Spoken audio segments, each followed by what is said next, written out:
The base was quiet in the way only early mornings ever were, when discipline replaced noise and routine replaced thought.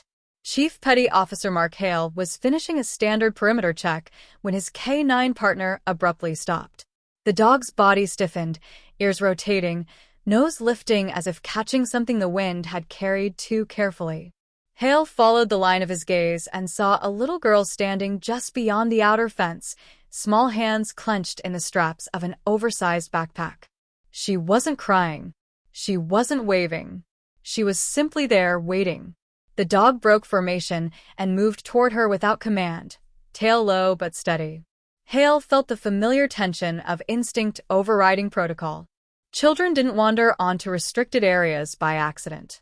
He raised a hand signal, but the dog ignored it and sat in front of the girl, positioning himself like a shield.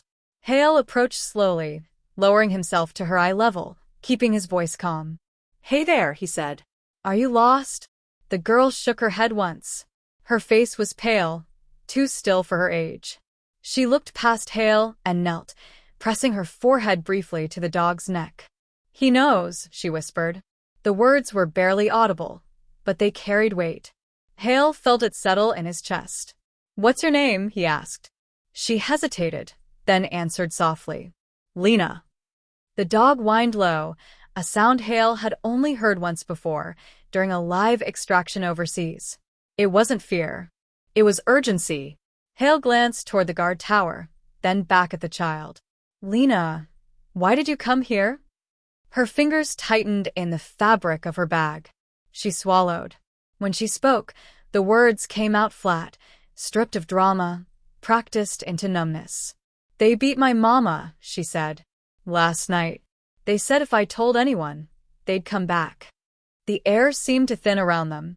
Hale didn't move. He didn't react. Training demanded control, especially when something inside him wanted to explode. "Who is they?" he asked carefully. She shook her head again. "I don't know their names, but they know ours." The dog shifted closer to her, pressing his weight against her leg. Hale made a decision that would be questioned later. He unclipped the leash and let the dog stay. Then he reached for his radio, eyes never leaving the girl. "Command," he said evenly. "I have a child at the perimeter. Possible domestic assault. Requesting medical and security, discreet." Lena looked up at him. "Will they hurt her more if you come?" she asked. Hale met her gaze and answered honestly. "Not if I can help it." Hale chose not to carry Lena. He walked beside her instead, matching her short steps, letting the dog stay between them like a moving wall. She pointed the way without being asked, leading them off base and down a cracked sidewalk that curved through a cluster of aging apartments. The buildings looked ordinary, tired but lived in. Hale noted the details automatically. Broken light. No security cameras. Too quiet for mid-morning. Lena stopped outside one unit and stared at the door. The dog sat instantly, eyes locked on the handle. Hale listened. Inside there was breathing. Shallow. Uneven. Alive. He motioned for backup to hold and knocked once, firm but controlled. No answer. He knocked again, louder. "She can't get up fast," Lena said. Her ribs hurt. Hale opened the door. The smell hit first. Blood, sweat, old alcohol. Lena's mother lay on the floor near the kitchen, face bruised, wrists swollen, breathing shallow but steady. Hale dropped to one knee, checking pulse, airway, pupils. She flinched at his touch but tried to smile. "Lena," she croaked. "I'm here," Lena said immediately, kneeling beside her. The dog lay down, positioning himself so no one could approach without stepping over him. Hale spoke softly into his radio, calling in medical support and law enforcement, careful with his phrasing. This wasn't a battlefield, but the principles were the same. Secure the vulnerable. Control the space. Remove the threat. As medics arrived, Lena sat against the wall, eyes never leaving her mother. Hale watched her closely. There were no tears. No shaking. Just quiet focus. He recognized it too well. This was what children learned when chaos became routine. One of the medics whispered, "She's lucky." Another hour, Hale nodded once. Lucky wasn't the word he'd use. Outside, Police began canvassing the area. A neighbor spoke up, then another. Stories surfaced quickly once someone listened. 2 men. Regular visitors.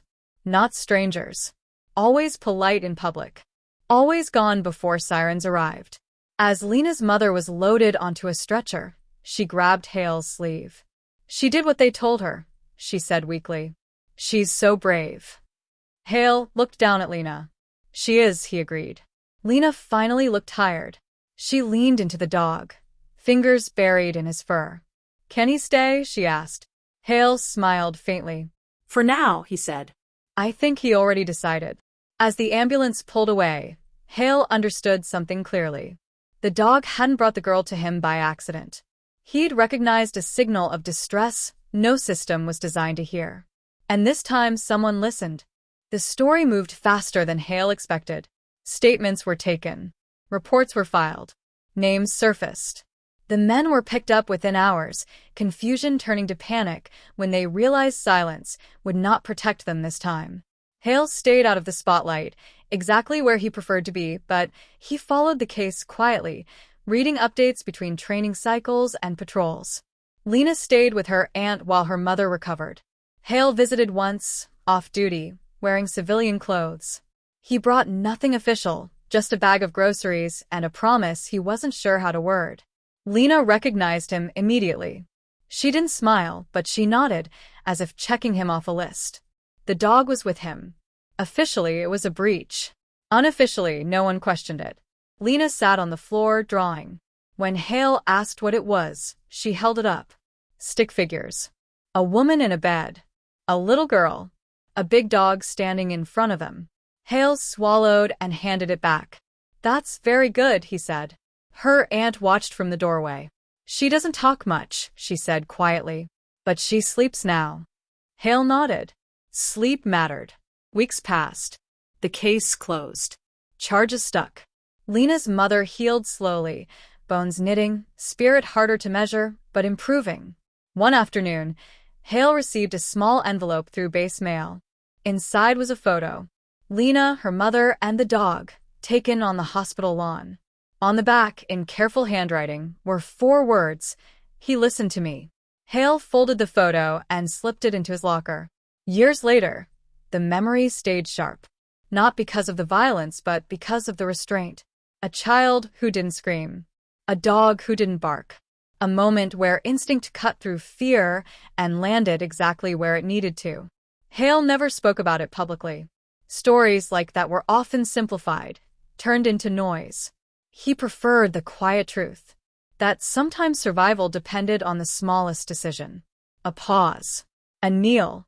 A willingness to listen when nothing was being said loudly. On patrols after that, he watched his dog more closely. Trusted him more deeply. And whenever he saw a child standing too still for their age, he slowed down. Because danger didn't always announce itself. Sometimes it arrived holding a backpack, walking carefully, trusting a dog to find the right person. The base returned to its routines, but something subtle had shifted for Hale. During briefings, he found himself listening longer, watching faces instead of screens, noting pauses where answers came too fast or not at all. He trusted procedures, but he trusted instincts too, especially the ones that did not shout.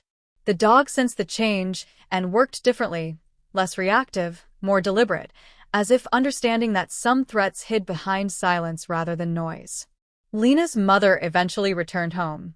The apartment was cleaned, repainted, and still imperfect, but it was theirs. A restraining order followed, then a court date, then a sentence that could not undo damage, but could stop repetition. Hale never attended the hearings. He knew when his presence helped and when it turned private pain into spectacle.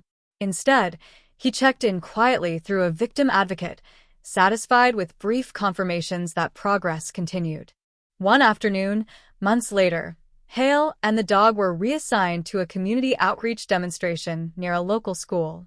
Children lined up to watch commands, laughs breaking through the formal setting. Hale scanned the crowd out of habit. Halfway back, he saw Lena. She stood beside her mother, backpack smaller now, posture lighter. She did not wave. She simply met his eyes and nodded. Hale returned it, nothing more needed.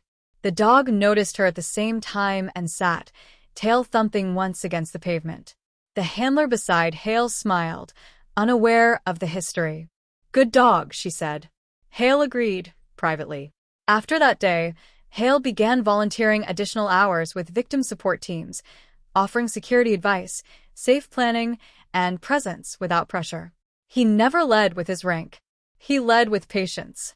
He learned that most people did not need saving speeches. They needed someone steady enough to stand close without taking over. Years later, when the dog retired, Hale kept the photo from the locker and added another beside it. The dog older, muzzle gray, lying on a porch. No medals.